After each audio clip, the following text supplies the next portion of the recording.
Hello Actuarial friends, this is video 01E in the examiner report concern series. Before raising my next concern, let me address the first concern that I raised. It is regarding question number 9 of September 2023 CM2A exam. The question is very similar to the building society question. So if you have already done your chapter number 13 and you have encountered question number 13.1, right, then you would find this question analogous to that question. So there is a minimum guarantee return at 1.1 times the current level. But there is also a cap or a ceiling on the returns at 1.5 times the current value. And between these two limits, the return can be any number, right?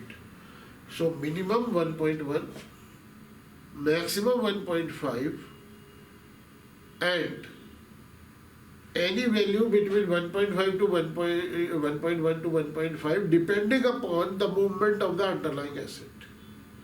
If the underlying asset moves below 1.1, it does not affect the investor because there is a protection given to him.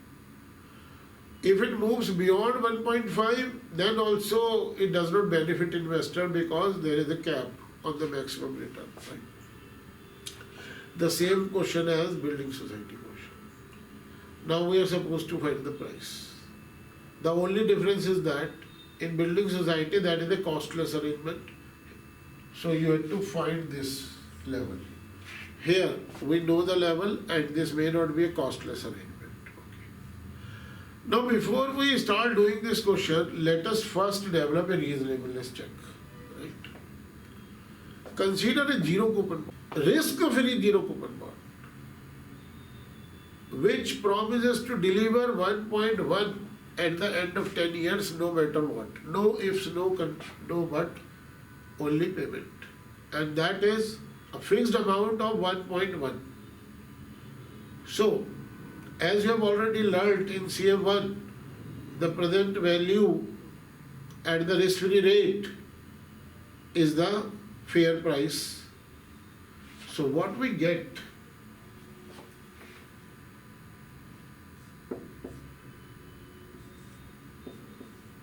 this 2% is given in the question.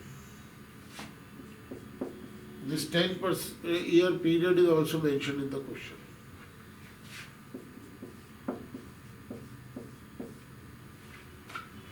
So how can the right answer be less than this? I have denoted it by a red line, right? So the investment being offered in the question is definitely much better than this zero coupon bond which promises only 1.1, right? It has no upside potential, where our investment has upside potential which can go as far as up to 1.5. So this must be the lower bound for the price. Similarly, now consider a slightly different risk-free zero coupon bond that promises to pay you 1.5 regardless of any movement in the underlying asset. There is no underlying asset for this bond. So guaranteed that you will get 1.5. So when you do this, you can verify these figures. So the fair price of the investment that we do not know as of now must lie between these two limits. Let V0 denote the fair price of that. Now it is clear to see that the official answer violates these bounds. Hence it cannot be correct, or put another way, this gives rise to an arbitrage opportunity. If the markets also commit the same mistake and price this investment at this level, then there will be a huge arbitrage opportunity to cash out. And that arbitrage opportunity would continue to prevail until the market forces are able to drive up the prices to 1.022. Having set the bounds, now let us do them. And the approach that I take is the most natural approach, the same approach as taken in the building society. Let us consider a replicating portfolio. The replicating portfolio versus investment would require a put option with a strike price of 1.1. It will also require 1 unit of the underlying asset, and it would also require that we short sell a call option with a strike price of 1.5.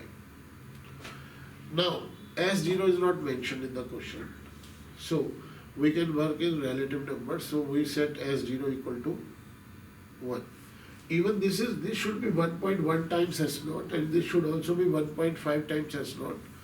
So since S0 is not given, we are working in relative terms. That is why the answer has per unit attached to it, per unit.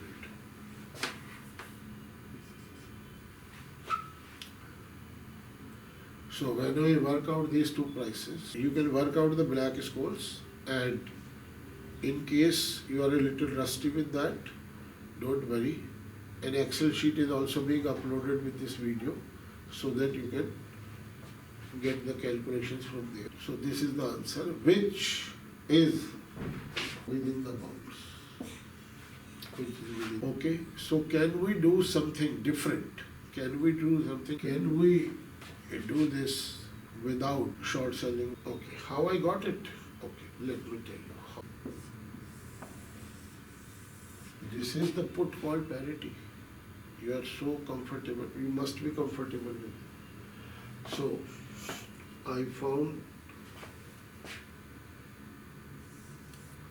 a replacement for this. When I put in all these values, this one got cancelled and I am left with this portfolio. And again I got this. So this is not all. I have tried other strategies also, which you find in the Excel sheet. It is also possible to pick this out. Again using put call parity. S0 plus P0 can be replaced by C0 plus. This again works out to be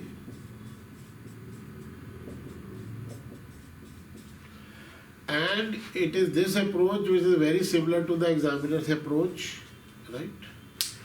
And you know, the examiner's report starts with only these two options, and they call it a final adjustment, and somehow they only take this value. So the devil lies in that final adjustment, There, that is the point where devil lies, right? Now, personally, I do not consider this to be a concern of very grave nature. Any good student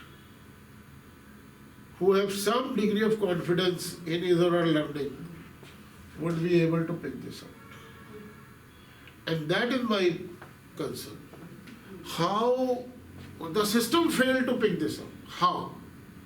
Why nobody thought of applying any verification? Why nobody thought of reasonableness checks?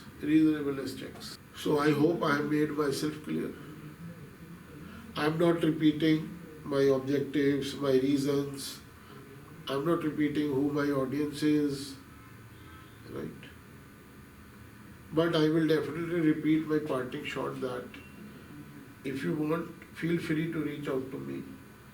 Choice is yours, calling, WhatsApp or email. Thank you. Thanks for watching.